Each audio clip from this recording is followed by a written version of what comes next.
In a white mansion nestled in the upscale neighborhood of Beverly Hills, California, Lauren Miller cradled her 1-year-old daughter Emily while negotiating a business deal over the phone. "Yes, I believe we can close on that property for $4 million. I'll have the paperwork ready by tomorrow." Lauren had made a name for herself as one of the region's top real estate investors. Despite being a single mother, her sharp intuition and decisiveness had led to numerous successful large-scale deals, and she had now established stable wealth and status. As she ended the call, Emily reached out with her tiny hand to touch her mother's face. Lauren gently held those soft fingers and smiled. Emily meant everything to her. After an unexpected pregnancy and separation from the baby's father, she had made the difficult decision to raise her daughter alone. It had been the most courageous choice of her life, but she didn't regret it for a single moment. The doorbell rang, and Lauren opened the door with Emily still in her arms. Her mother, Betty, stood there.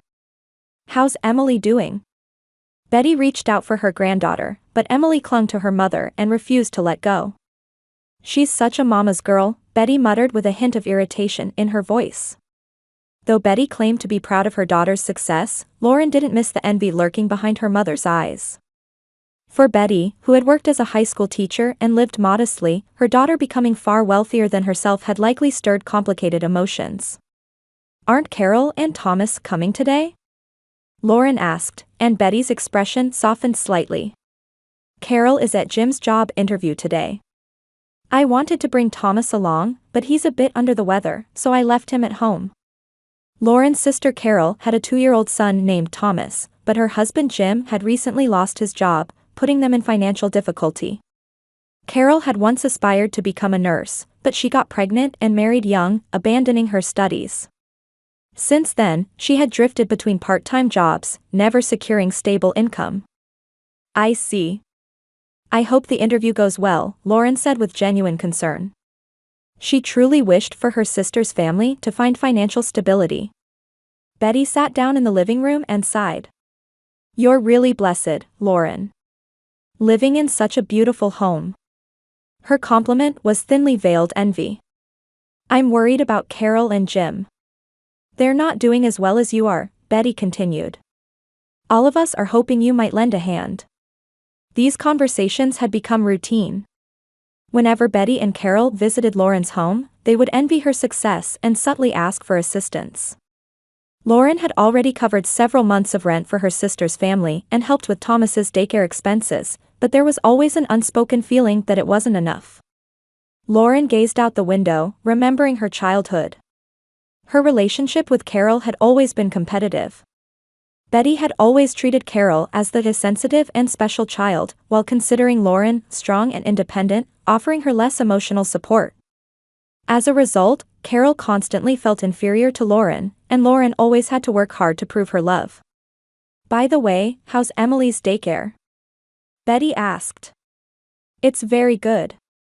The educational program is excellent, and Emily seems to enjoy it." Betty frowned. "But with a busy mother like you, I'm sure you're often late picking her up. That's tough on a child." Such indirect criticism was commonplace. Betty and Carol constantly criticized Lauren's parenting as a single mother, and Lauren had heard from friends that they gossiped behind her back, saying, "Having money doesn't make her a good mother." Emily began to look sleepy, so Lauren stood up, cradling her. "I'm sorry, Mom. It's Emily's nap time." Betty momentarily displayed a dissatisfied expression before quickly hiding it. "Of course, that's fine. I was planning to go shopping anyway. I have plans to meet Carol tomorrow, so I'll let her know if you need anything." Betty and Carol met several times a week and were always in close contact. Lauren sensed that she was often the central topic of their conversations. After Betty left, Lauren put Emily to bed and quietly watched her sleeping face. Though part of her wanted to distance herself completely from her mother and sister, she also wanted Emily to have a relationship with her grandmother and aunt. She believed family bonds, however complicated, should be cherished. "I want you to be happy, Emily," Lauren whispered. "I'll protect you." Those words carried her determination to shield her daughter from the complex web of family emotions she had experienced. On a warm, sunny Thursday afternoon, Lauren was feeding Emily a snack while checking her weekend schedule. Suddenly, the doorbell rang, and she looked at the clock. It was an unexpected visitor. When she opened the door, Betty stood there looking excited. She clutched large paper bags in both hands, and her expression seemed brighter than usual. "Lauren, I've brought something wonderful." Betty marched into the living room without removing her shoes and took a can from one of the paper bags. It was an elegant, glossy gold can with a European-style design. "This is it, Lauren. It's special baby formula." Betty held the can high, treating it like a treasure. "It makes babies smarter." It was really expensive. Lauren frowned as she took the can. "Mom, Emily is fine with regular formula. Actually, I've been combining it with breastfeeding lately." "This is different," Betty interrupted, beginning an enthusiastic explanation. "This is imported from Europe, top quality. It contains special nutrients that promote brain development. You absolutely can't buy this in regular stores." Betty's eyes glowed strangely. "Use it only for Emily. It's special, so don't give it to other children." Though Lauren felt uncomfortable with her mother's unusual enthusiasm, she outwardly expressed gratitude. "Thank you, Mom. But you really didn't need to buy something so expensive." "It's fine, she's my only granddaughter," Betty said, then added in a lower voice, "Carol's child doesn't need it. Thomas is already 2, and he doesn't have the same potential as this child." Lauren felt disgusted by those words. Thomas was an innocent, adorable boy. Betty's favoritism between grandchildren wasn't new, but today it was particularly blatant. As Betty was leaving, she turned back once more. "Remember, use it only for Emily. Let me know if you see results." After her mother left, Lauren examined the gold can in the living room. The label was in a foreign language, but the ingredient list differed subtly from regular formula. Rather than containing special nutrients, it seemed that some normal ingredients were missing. Intuitively feeling something was wrong, Lauren called her mother. "Mom, where did you buy this formula? The ingredient list seems different from regular ones." Betty's voice hardened on the other end. "Don't overthink it. I'm just looking out for you. I only want to give Emily the best." "But is it safe?" "Of course. It's special because it's expensive. Trust me." Even after hanging up, Lauren's uneasiness persisted. She opened the can, took a small amount on her finger, and smelled it. It had a slightly more bitter scent than regular formula. "I can't give this to Emily." Lauren resolved this and put the can in the back of a kitchen cabinet. Her maternal instincts were warning her about her mother's strange behavior and the unnatural quality of the formula. On the weekend, while Lauren was playing with Emily in the garden, a sudden knock sounded at the front door. When she opened it, her sister Carol stood there with her son Thomas. "I thought I'd drop by for a visit," Carol said with a smile. Her expression seemed brighter than usual and somewhat unnatural. "Please, come in," Lauren invited her sister and nephew inside, though somewhat surprised. While drinking tea in the living room, Carol talked about Thomas's recent developments and her husband's job search. The conversation seemed friendly on the surface, but something else lurked in Carol's eyes. "So, how's Emily?" Carol asked, and Lauren picked up her daughter. "Very well. She's starting to learn new words lately."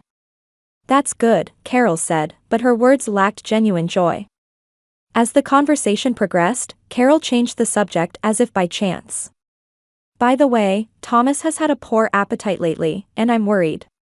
I wish someone could recommend a good formula." In that moment, Lauren remembered the formula from Betty that she'd hidden in the back of her cabinet. Suddenly, she understood. This wasn't a coincidental visit. Had Carol heard something from Betty and come here for that reason?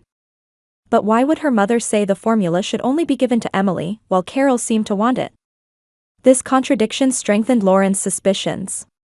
Making a split-second decision, Lauren said, "Actually, I have some extra formula, but it didn't agree with Emily.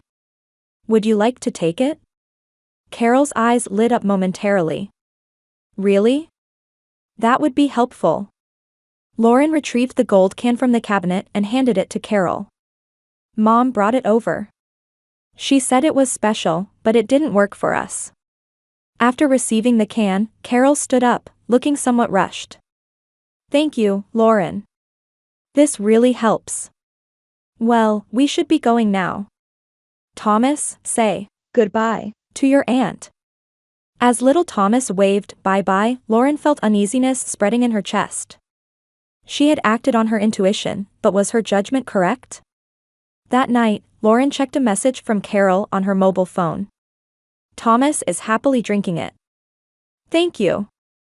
It was a simple message, but something felt unnatural about it. However, there was no use dwelling on it further. Lauren trusted her judgment and began preparing for an important real estate contract the next day, retiring early. As the morning sun began streaming through the window on Friday morning, Lauren was preparing breakfast in the kitchen while holding Emily. Her 1-year-old daughter sat in a high chair, picking up cereal with her small hands. A peaceful morning routine. However, it was disrupted by a sudden visit. The sound of aggressive knocking echoed, followed by the doorbell ringing repeatedly. Lauren opened the door in confusion to find Betty standing there, her face ashen. Her expression was more distraught than Lauren had ever seen before. Lauren. Betty cried out. I heard from Carol. Why did you give her that formula? Betty pushed her way into the living room, looking around frantically. Where's the can? Is there any left? Lauren maintained her composure as she grabbed her mother's arm. Mom, calm down. What happened? Why are you so upset? Betty's eyes were wide with fear. Did you really give that formula to Carol? Why did you do that? It was special and should have been given only to your child. Special in what way? Lauren asked. You said the formula would make Emily smarter, but I couldn't believe it. And when I examined the can, I felt something was wrong. Betty stumbled over her words, then suddenly pulled out her smartphone. With trembling fingers, she called Carol. Carol? Thomas hasn't drunk that formula yet, has he? Do not use it. Throw it away immediately. There's no time to explain. Just do as I say. After hanging up, Betty's face was covered in sweat. She collapsed onto the sofa and held her head in her hands. Lauren stood before her mother and said in a cold voice, Mom, tell me the truth right now. What was in that formula? Betty looked up and weakly replied, special, nutrients. Just for Emily. Don't lie. Lauren's voice cut sharply through the air.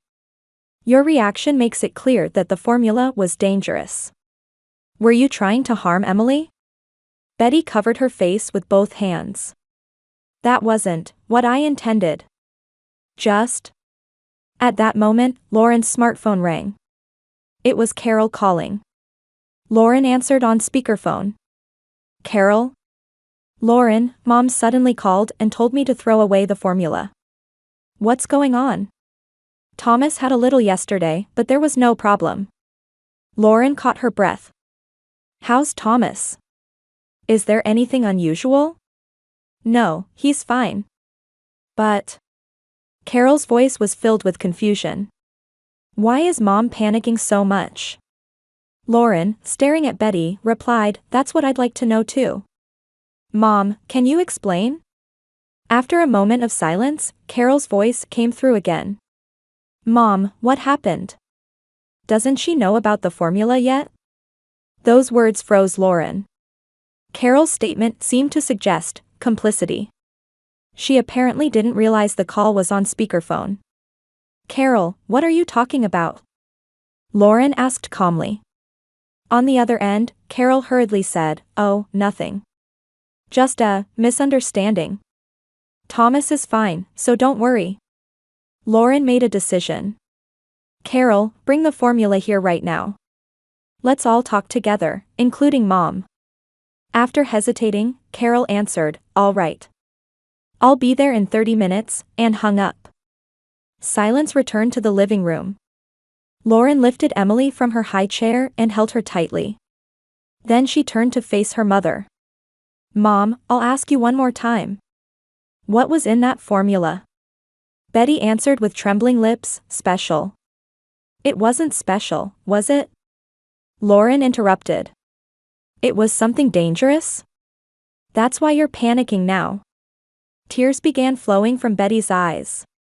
Lauren, you don't understand. You're always perfect, always successful, you left nothing for us. What are you saying? If you didn't have a child, you wouldn't be living such a wealthy life. You would have paid more attention to us. Betty cried out. In that moment, something broke inside Lauren. While maintaining her composure, she took out her smartphone and called the police. Betty stared at her daughter with terror-filled eyes. What are you doing? The obvious thing, Mom, Lauren answered coldly. I don't know what you and Carol were trying to do, but I won't allow you to put Emily in danger. That's not it. Betty cried. I just wanted you to understand how much we're suffering by endangering a baby with formula. Lauren's voice trembled with anger. Do you think that can be justified? The doorbell rang, and Carol had arrived. Her face was pale, and she clutched the gold can in her hand. What's happening? Carol asked as she entered the room, but her eyes sought out Betty. Mom, why suddenly? I called the police, Lauren stated briefly. The color drained from Carol's face. The police? Why? I want you both to explain to the police what you were trying to do. Carol looked at Betty. Mom, you said. Be quiet. Betty shouted. Don't say anything. With this reaction, Lauren's suspicions turned to certainty. She held Emily close and looked out the window. Police sirens were approaching. 10 minutes later, a police officer stood in the living room, trying to understand the situation. Lauren submitted the formula can as evidence and explained her mother and sister's strange behavior. Could you have this formula analyzed? Lauren requested. I'm not a chemistry expert, but I believe something dangerous has been added to it. The police took Betty and Carol away for separate questioning.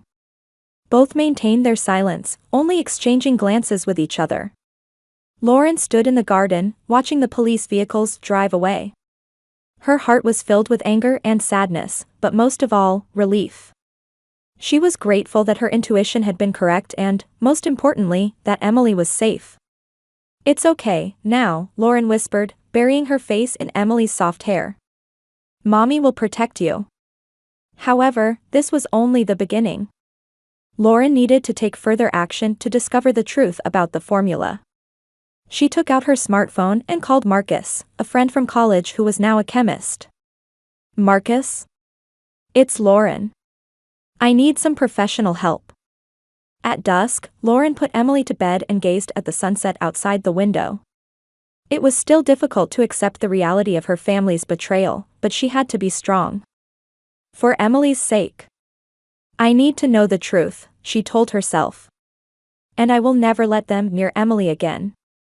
Tomorrow, Marcus would bring the test results for the formula. And then, all the truth would be revealed. Saturday morning, Lauren paced anxiously around the living room. Emily was playing with toys on the floor, but perhaps sensing her mother's tension, she was quieter than usual. The police had taken Betty and Carol in for questioning yesterday, but both had been released due to insufficient evidence. When Lauren was informed of their release, she felt a chill in her chest. But she reassured herself that this was temporary. Once the truth came to light, they would be held accountable. At 10 a.m., the doorbell rang. Lauren quickly opened the door to find Marcus, her friend since college who now worked at a chemical research institute. His expression was severe, and he had a file tucked under his arm. Come in, Marcus, Lauren invited her friend in. Thank you, really. Marcus entered the living room, smiled at Emily, then looked at Lauren with a serious expression. The results are in, Lauren. I should warn you, it's not good news. Lauren took a deep breath and sat on the sofa. Tell me. Marcus opened the file and pulled out the analysis results. This formula contains a dangerous amount of sleeping pills. Specifically, it's a powerful sleep-inducing drug that requires a prescription. It's dangerous even for adults in large doses, but for a baby. He choked on his words. It could cause serious health damage, and in the worst case, death. Lauren covered her face with trembling hands. Her worst fears had become reality. Her mother and sister had tried to put her baby in danger. Not just mischief, but serious, life-threatening danger. However, Marcus continued, looking at the dosage, one intake wouldn't be fatal. It seems they intended for continuous administration. Meaning they weren't trying to kill immediately, but gradually harm the health. To make Emily sick, and eventually. Lauren couldn't speak those words. Marcus nodded silently. I've already contacted the police. With these results, they'll begin a full investigation.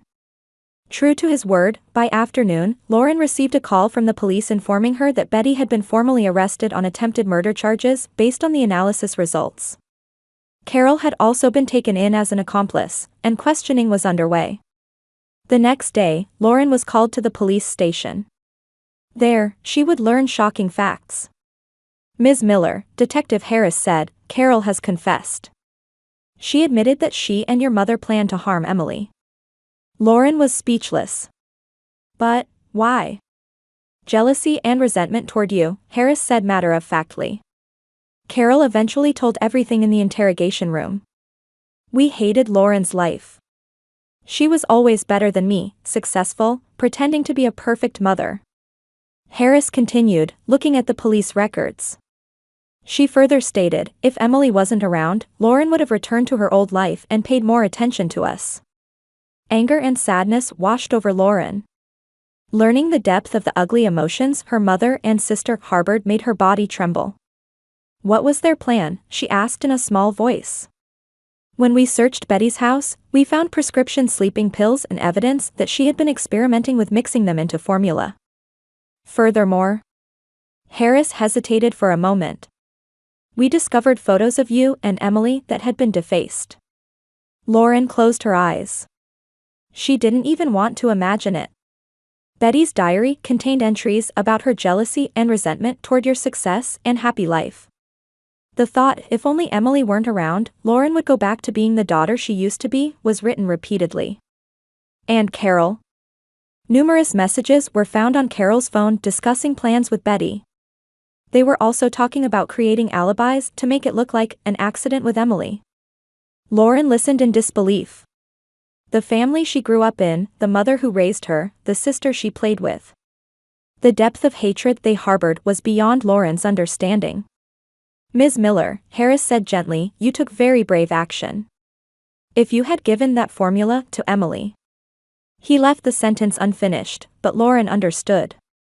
Her intuition and judgment had saved her daughter's life. One more thing, Harris continued.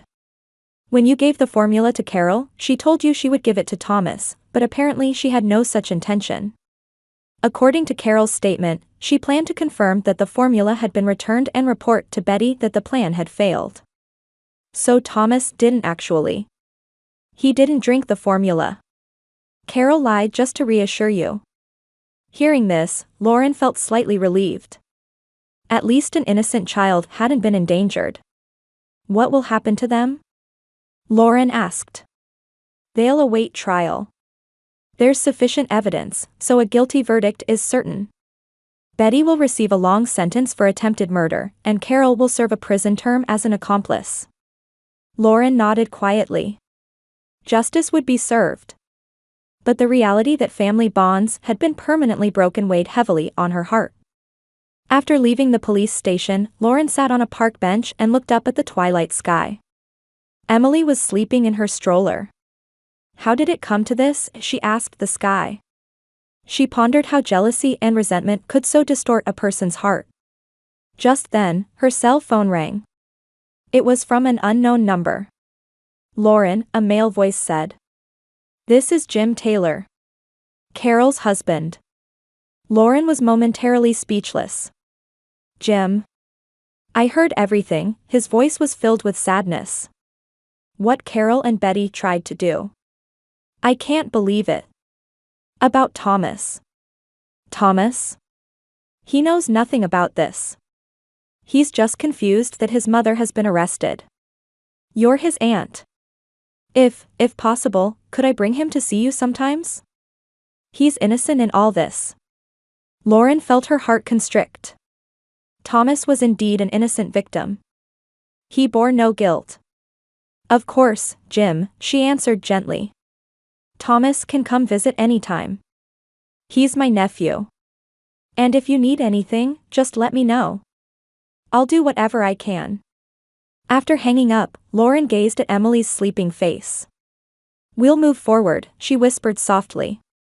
Living with love, not hatred. The following week at the trial, Lauren stood in court and gave her final words. I cannot forgive my mother and sister who tried to hurt my daughter. But I choose to live with love, not hatred. That's the value I want to teach my daughter. And then she left the courtroom. 5 years passed. In the garden of the mansion in Beverly Hills' upscale neighborhood, 6-year-old Emily played and laughed with friends. Watching over her, Lauren's face wore a gentle smile. Over the past 5 years, Lauren's real estate business had expanded further, and she was now known as one of the most successful female entrepreneurs on the West Coast. But for her, the most important success was Emily's healthy growth. Mom, look! Emily shouted with outstretched arms. She proudly held up a picture she had drawn. It showed a mother and daughter holding hands. That's a beautiful picture, Emily, Lauren hugged the little artist. Back inside, a letter that had arrived this morning lay on the table. It was an official document from the federal court, informing her that Betty and Carol's parole applications had been denied. Since the incident, Betty had been serving her sentence in a women's prison. She had consistently refused visitation, and Lauren had heard her health was gradually deteriorating. Isolated from other inmates, the anger and resentment in her heart hadn't diminished at all. In letters occasionally sent, she still blamed Lauren, claiming she had only done what was right. Carol was also serving her sentence. Initially, she had thought her excuse of being influenced by her mother would work, but the evidence of messages and active involvement in planning revealed her full participation, resulting in a heavy sentence. In prison, she continued manipulative behavior, trying to use other inmates and becoming isolated as a result. 7-year-old Thomas was being raised by his father Jim and his new wife Jennifer, growing up while receiving psychological therapy.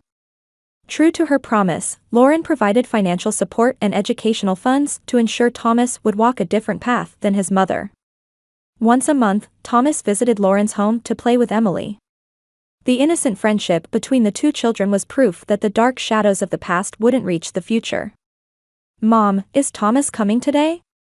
Emily asked. Yes, soon. Uncle Jim will bring him. Lauren gazed out the window. She had overcome her mother and sister's betrayal and found a new form of family. She had learned there are things more important than blood ties. Love and respect, that's what makes a real family, Lauren often taught Emily. The doorbell rang.